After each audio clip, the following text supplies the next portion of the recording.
Hello guys, ayan, naglakad na naman nga ako pauwi galing trabaho. Ayan yung solar panel.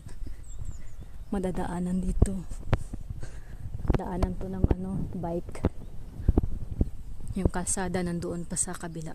Yung daanan ng mga sasakyan, auto, car pala. Dito mga bike. Maganda yung panahon ngayon kaya naglakad na naman ako. Hinihingal na ako.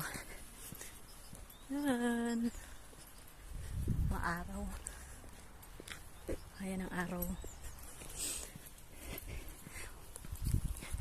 Doon pa ako sa na yun.